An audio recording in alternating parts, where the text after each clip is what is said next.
हाय दोस्तों, आज के लेक्चर्स में हम क्या पढ़ाने वाले हैं कि डिलीवरी नोट्स का रिकॉर्ड किस तरीके से रखते हैं। वो प्रोसेस समझने वाले हैं कि किस पर्पज़ के लिए हम डिलीवरी नोट का रिकॉर्ड रखते हैं ना। तो डिलीवरी नोट में हमारा क्या होता है कि जैसे कि अगर हमारा कोई ऐसा कस्टमर है जो कि कोई मटेरियल मुझसे ख़रीद के लेके जाता है, यानी हमने उसको सेल कर दिया, बट क्या होता है कि जब हमने सेल किया तो उस वक्त पे हमने उसको अपना बिल बना के नहीं दिया। मतलब उसको सिर्फ उसके यहाँ पे डिलीवरी हमने कर दिया क्या प्रोडक्ट का, उसके यहाँ पे हमने डिलीवरी कर दिया प्रोडक्ट का कि हमारे पास से इतना स्टॉक चले गया है, बट उसको हमने बिल बना के नहीं दिया अपने कस्टमर को। तो जो भी कस्टमर है और जिस डेट पे मुझसे वो ख़रीद के लेके गया उस दिन हमने उसको बिल नहीं दिया, लेकिन प्रोडक्ट हमने उसको पहुँचा दिया उसके कंपनी में या उसके पास। तो अब इस तरीके का अगर हमारे पास ऐसा सिचुएशन होता है तो उसके अकॉर्डिंग हमें क्या करना पड़ता है कि हमें अपने स्टॉक्स के अंदर उसका इफेक्ट तो हमें दिखाना है, बट हमारे जो अकाउंट के अंदर किसी प्रकार के इफेक्ट नहीं होना चाहिए। मतलब ये हमारे यहाँ पे अगर मान लो कोई प्रोडक्ट 100 पीस है, अगर उसको हमने डिलीवरी कर दिया 50 पीस, तो हमारे स्टॉक से 50 पीस चले गया, तो हमारे स्टॉक समरी यानी स्टॉक के रिकॉर्ड में से 50 पीस ही बचना चाहिए, न कि 100 का 100 ही। तो इसके लिए जब ऐसा कोई सिचुएशन होता है कि जब हम कोई भी मटेरियल सेल कर दिए हैं, सेल तो किए हैं लेकिन उसका बिल बना के उस कस्टमर को नहीं दिया जिसको हमने सेल किया, बट सिर्फ उसका हमने क्या किया उस वक्त पे उसको यहाँ पे डिलीवरी हमने कर दिया सिर्फ प्रोडक्ट का। तो ऐसा अगर सिचुएशन होता है ना, तो उसके लिए हम ट्रांजैक्शन पास करते हैं किसके अंदर जाकर, डिलीवरी नोट्स के अंदर।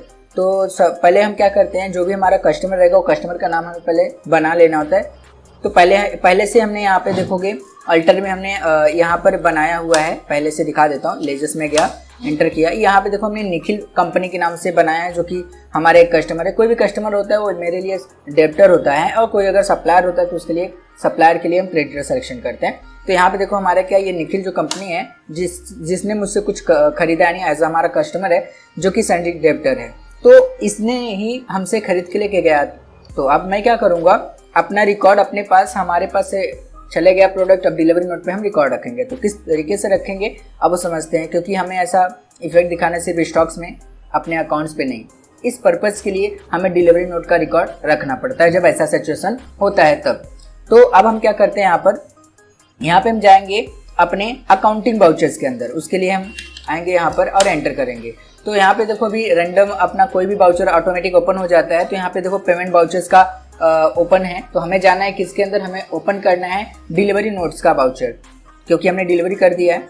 तो डिलीवरी नोट में अपना रिकॉर्ड रखेंगे। तो फिलहाल यहाँ पे देखो डिलीवरी नोट के लिए हमारे पास दो ऑप्शन होता है, या तो हम डिलीवरी नोट का शॉर्टकट की यूज़ करें, या तो मैनुअल हम जाए कहाँ पर, अपने यहाँ पे अदर वाउचर्स के अंदर। उसके लिए हम प्रेस करेंगे फंक्शंस की F10। तो जैसे हम प्रेस करेंगे F10, तो यहाँ पे देखो आपको दिखाई दे रहा है, यहाँ पे नहीं दिखाई दे रहा है क्योंकि वो एक्टिव नहीं है, उसको एक्टिव करना पड़ेगा। और एक्टिव करने के लिए मुझे शो इनएक्टिव के अंदर जाना पड़ेगा। यहाँ पे जब जाएंगे एंटर करेंगे तो जितने भी हाइड और अनहाइड जितने भी रहते हैं वाउचर यहाँ पे शो कर देते हैं। तो जो हाइड रहता है उसको ही हम क्या करते हैं, यहाँ पे एक्टिव करते हैं। तो हमें डिलीवरी नोट को एक्टिव करना है, इसलिए यहाँ पे देखो डिलीवरी नोट हमारा क्या है, एक्टिव नहीं है, इसके लिए देखो ये हाइड हुआ है। तो हमें क्या करना है, एरो के हेल्प से आना है नीचे, और यहाँ पर आकर एंटर जैसे करेंगे तो ये एक्टिव हो जाएगा। एंटर करेंगे, अब देखो यहाँ पे बोल रहा है एक्टिव ना करने के लिए एंटर कर दो, जैसे करोगे यस, तो इस तरीके से देखो हमारा डिलीवरी नोट क्या हुआ, एक्टिव हो गया है। तो जो भी जिस डेट पे हम अपने कंपनी का स्टॉक्स उसके यहाँ पे डिलीवरी किए थे वो डेट का अपने पास हम रिकॉर्ड रखेंगे। तो हम मान लेते हैं कि हमने यहाँ पर 2 मई को हमने मटेरियल क्या किया था, उसके कंपनी में जाके डिलीवरी किया था। तो यहाँ पे मैंने 2 और मई मीन्स 5 है, तो यहाँ पे 2 मई को हमने डिलीवरी किया था, इसलिए मैं F2 से डेट चेंज करके डेट अपना चेंज कर लिया। और वो कस्टमर क्या था, कौन था जिसको हमने डिलीवरी किया था, तो हमने बनाया था निखिल कंपनी के नाम से, जो कि एज हमारा कस्टमर है। और एंटर करके एक्सेप्ट कर लेना है। ये पूरा डिटेल्स हम फिल आउट उस वक्त पे करेंगे जब हमें पूरा डिटेल्स मालूम रहता है। उसके बाद यहाँ पे हमारा क्या है, हमने एक्चुअल में समझो तो डिलीवरी किया, लेकिन एक्चुअल में हमारा सेल ही हुआ है। तो एंटर करेंगे, सेल्स को ट्रांजेक्शन पास मतलब सेल्स को हम लेजर्स को सेलेक्ट करेंगे, और यहाँ पे हमने जो स्टॉक्स अपनी कंपनी से इसकी कंपनी में डिलीवरी किया था वो स्टॉक का नाम यहाँ पे सिलेक्शन करेंगे, और जितना भी डिलीवरी किए रहेंगे क्वांटिटी में डालेंगे, जिस रेट से उसको सेल किए रहेंगे वो रेट यहाँ पे डालेंगे। तो जैसे स्पेस करेंगे तो हमारे पास जो स्टॉक्स जितना पीस रहेगा यहाँ पे दिखाई देगा। तो यहाँ पे देखो मान लेते हैं कि हमारे यहाँ से वो खरीदा था, लिया था, ये देखो हमारे पास कीबोर्ड है जो कि 100 पीस है, तो उसको चाहिए था 50। तो हमने क्या किया, यहाँ पर 50 उसको डिलीवर कर दिया था, एंटर किया। और उसके बाद हमें क्या करना पड़ेगा, यहाँ पर हमें ट्रैक करना पड़ेगा। ट्रैक का ऐसे ले लेते हैं, एंटर करते हैं और यहाँ पे हम क्या करेंगे, एंटर करते हुए डायरेक्टली इधर पे आ जाना है। किस गोडाउन से हमने अपने उसको दिया था, तो हमारे मेन लोकेशन में रखा हुआ है, इसलिए हमने मेन लोकेशन सिलेक्शन किया, क्योंकि यहाँ पे देखो 100 पीस दिखा रहे हैं मेन लोकेशन। अब बाई चांस अगर मान लो अपने लोकेशन वैसा ही ले लिया तो इसमें तो कुछ है नहीं, तो अगर आप डिलीवर कर दोगे तो ये निगेटिव स्टॉक्स बताने लगेगा, तो मिस्टेक हो जाएगा। तो अभी हमें क्या करना है, 100 पीस में से हमने उसको जितना चाहिए था उतना हम डिलीवर किए रहेंगे, तो उतने ही यहाँ पे क्वांटिटी दिखाएंगे।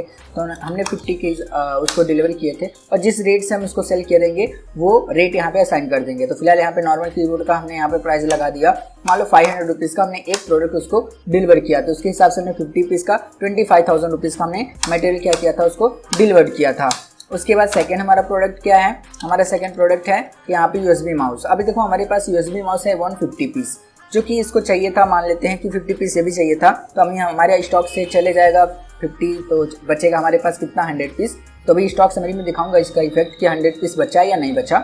और यहाँ पे हम ले लेते हैं, सिलेक्शन कर लेते हैं। उसके बाद यहाँ पर हम क्या करेंगे, हमारे कौन से गोडाउन में है उस गोडाउन को पहले सिलेक्शन करेंगे। तो यहाँ पे देखो हमारे वशिंग गोडाउन में है, तो हमने अपने वशिंग के गोडाउन से मंगाकर उसको हमने 50 पीस ये डिलीवर किया था। और जो कि इसकी प्राइस है हमारा, मान लेते हैं कि हमने इसको 150 के अकॉर्डिंग इसको सेल किया था, तो टोटल 12,500 रुपीज़ का हमने मटेरियल सेल किया और बाकी एंटर किया। तो इस तरीके से हमने क्या किया, उसको यहाँ पे डिलीवर कर दिया था। अब क्या करेंगे, यहाँ पे एंटर करके एक्सेप्ट कर लेंगे। तो इस तरीके से गाइस हम अपना डिलीवरी नोट में रिकॉर्ड रखते हैं। अब देखते हैं यहाँ पे कि हाँ हमारे स्टॉक्स में इसका इफेक्ट पड़ा हुआ है या नहीं। तो देख लेते हैं, यहाँ पर स्टॉक समरी में यहाँ पे गया, इधर देखो हमारा स्टॉक समरी है, एंटर किया।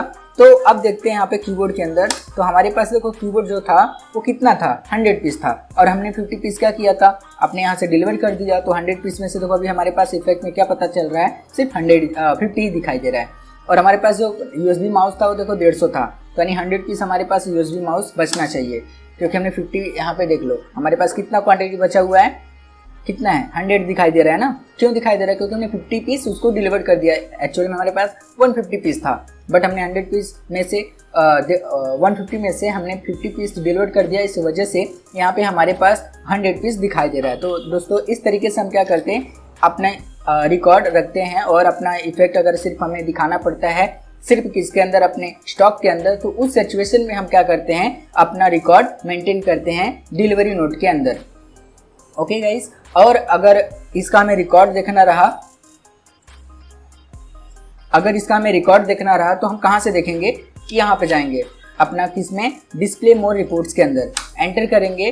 उसके बाद हमारे पास यहाँ पे देखोगे डिलीवरी नोट्स के नाम से एक ऑप्शन रहता है, या जहाँ पे बहुत सारे वाउचर्स दिखाई देते हैं, वहाँ पे भी बहुत सारा है। कहाँ पे दिखाई देते हैं, हमारे स्टेटमेंट ऑफ अकाउंट्स के अंदर दिखाई देते हैं। एंटर करता हूँ, यहाँ पे स्टेटमेंट्स के अंदर भी जाओगे आप, एंटर करोगे तो यहाँ पे भी आपको जितने भी वाउचर्स रहते हैं यहाँ से भी आप देख सकते हो। तो हमारे पास किसका हमें रिकॉर्ड देखना है, हमें देखना है डिलीवरी नोट्स का। तो डिलीवरी नोट्स देखो यहाँ पे दिखाई दे रहा है इधर पे, तो इधर जाएंगे, एंटर करेंगे, जो भी हमारा रिकॉर्ड जिस मंथ में हुआ रहेगा वो मंथ का देखना रहेगा, उस मंथ को सिलेक्शन कर लो।